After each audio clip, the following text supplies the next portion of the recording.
Saudações, nação rubro-negra! Bem-vindos ao Notícias do Flamengo. Pra gente já começar com tudo, se inscreve aí no canal e deixa aquele like pra fortalecer, beleza? Agora sim, vamos ao que interessa. Tem uma verdadeira guerra de lances esquentando o nosso futebol brasileiro. E no centro de tudo isso, o atacante Caio Jorge. De um lado, o nosso Mengão, um gigante com poder de fogo financeiro. Do outro, o Cruzeiro, que tá fazendo jogo duro, tá irredutível. E o preço? O preço é de milhões de euros. Vamos entender essa saga. Para a gente não se perder nessa história, vamos seguir um roteiro bem claro, ok? Primeiro, a gente vai ver a notícia que botou fogo no mercado. Depois, vamos mergulhar nos números que estão travando esse acordo.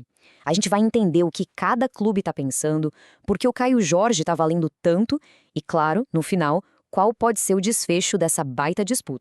Então vamos lá, vamos direto ao ponto que iniciou essa confusão toda no mercado da bola. É isso mesmo, o interesse, é claro, é público, o Flamengo quer o Caio Jorge, simplesmente o atacante que foi a grande sensação da última temporada. Só que o caminho para ele chegar na Gávea tem um obstáculo gigantesco, e esse obstáculo tem nome e endereço lá em Minas Gerais. E aqui está o tamanho do problema. O Cruzeiro, que é o clube do jogador, não quer nem conversa por menos de 50 milhões de euros. É uma barreira de dinheiro que já dita o tom de toda a negociação. Certo. Agora vamos falar do que realmente importa.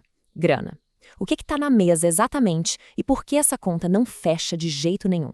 Olha só, essa tabela aqui, ela basicamente escancara o tamanho do abismo que separa os clubes. O Cruzeiro está batendo o pé, que é 50 milhões de euros.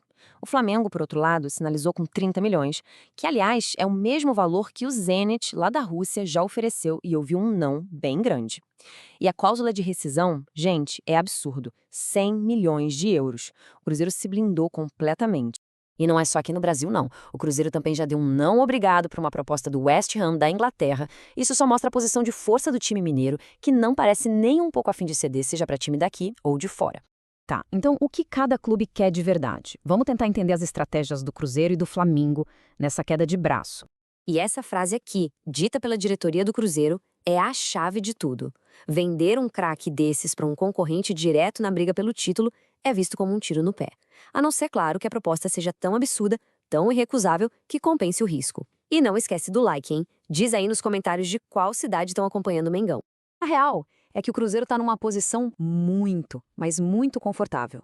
O clube não precisa vender correndo para fazer caixa, o técnico Tite fez questão de pedir para ele ficar e ainda tem um contrato longuíssimo, até 2029.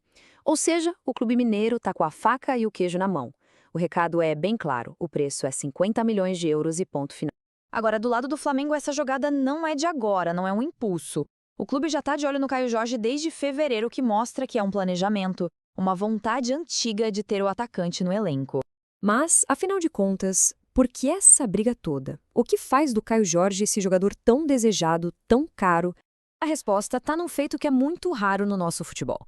O Caio Jorge conseguiu ser o artilheiro das duas principais competições do país no mesmo ano.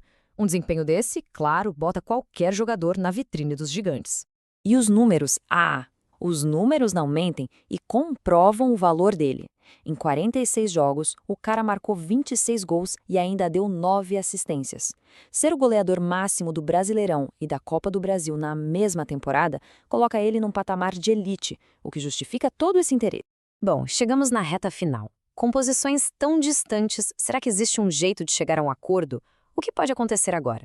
No fim das contas, a negociação toda se resume a isso aqui: um buraco de 20 milhões de euros separando os dois clubes.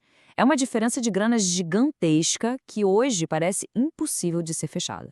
E é importante lembrar de um detalhe. Por enquanto, é tudo na base do interesse, da conversa. O Flamengo ainda não botou nenhuma proposta oficial na mesa do Cruzeiro. A negociação para valer mesmo ainda nem começou. E assim, essa novela toda nos deixa com a pergunta de 50 milhões de euros. Com um desempenho espetacular como o dele, mas um preço estratosférico desses, vale a pena para o Flamengo fazer o maior investimento da sua história para tirar o artilheiro de um rival direto? A discussão está aberta. O que vocês acham? Deixa a opinião aí nos comentários.